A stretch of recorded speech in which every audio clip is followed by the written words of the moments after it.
Welcome to Latha's ideas and creativity అండి. నేనైతే కొన్ని బ్యాగ్స్ స్టిచ్ చేస్తున్నాను, అవి చూపిస్తానండి.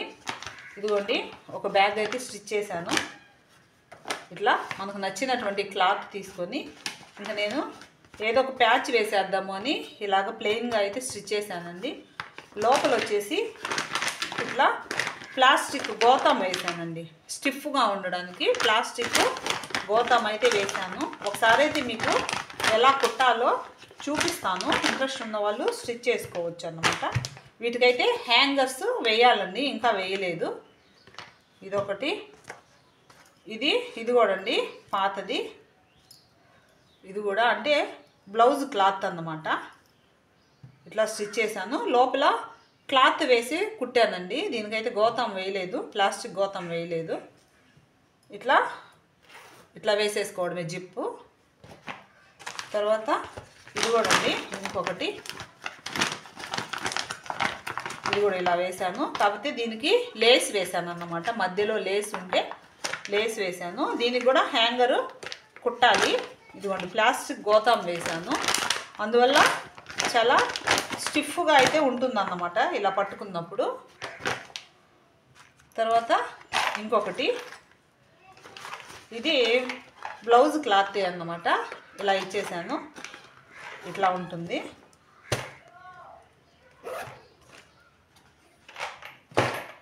తర్వాత ఇది కూడా అండి బ్లౌజు హ్యాండ్స్ అన్నమాట. బ్లౌజ్కి వచ్చిన హ్యాండ్స్. ఇంత వర్క్ నాకేందో ఇష్టం లేక వేసుకోవడము, అందువల్ల ఇంక ఇట్లా ఎందుకు వేస్ట్ అయిపోవాలని ఇలా స్టిచ్ చేశాను అన్నమాట. అంటే వాళ్ళు బ్లౌజ్కి ఎలా ఆకారం అయితే ఇస్తారో అదే ఆకారంతో నేను ఇట్లా కుట్టాను. లోపల అదేవిధంగా ప్లాస్టిక్ గోతం వేసి ఇట్లా కుట్టేశాను అన్నమాట. ఇట్లా అయితే పట్టుకోవడానికి ఇలా ఉంటుంది, బాగుంటుంది. ఇంకా చాలా అయితే ఉన్నాయండి, కొన్ని ఎక్కడెక్కడో ఉన్నాయి, కనిపించలేదు. ఉన్నంత వరకు అయితే మీకు చూపించాను. ఇట్లా అంటే ఇప్పుడు మనం ఒక బ్లౌజ్ పీస్ తీసుకొని ఇంకా కట్ చేసుకొని ఇంక ఇట్లా స్టిచ్ చేసుకోవడమేనండి. మనము మ్యాచింగ్ శారీస్కి కూడా ఎన్ని బ్యాగ్స్ కావాలంటే అన్ని బ్యాగ్స్ మ్యాచింగ్ శారీస్ని బట్టి మనము కుట్టుకోవచ్చు అన్నమాట. ఇట్లా ఇంట్రెస్ట్ ఉంటే ఏదైనా చేయించండి. నాకు ఇంట్రెస్ట్ కాబట్టి ఇలా స్టిచ్ చేస్తూ ఉంటాను. అన్నీ ఇంట్రెస్ట్గా ఉంటా, ఏదైనా కూడా చేద్దామని. తర్వాత అప్పట్లో అయితే ఊల్తో ఇట్లా అల్లేదాన్నండి నేను. ఇది ఇట్లా వేసుకోవడానికి ఇట్లా అల్లాను, ఏదో ఒక దాని మీద వేసేయచ్చు అన్నమాట. ఇట్లా అల్లాను. ఆ రోజుల్లో ఇంకా నేను కర్టన్స్ కూడా అల్లానండి, ఇట్లా ఊలుతోటి కర్టన్స్ కూడా అల్లాను. మళ్ళీ బ్యాగ్స్ అల్లేదాన్ని, బుట్టలు అల్లేదాన్ని. అట్లా ఇంట్రెస్ట్ అండి నాకు. 10th క్లాస్లో నేను చదివేటప్పుడు 9th-లోనూ 8th-లోనూ మరి ఈ అల్లకం అయితే నేను నేర్చుకున్నాను. 8th-లో అనుకుంటా అండి.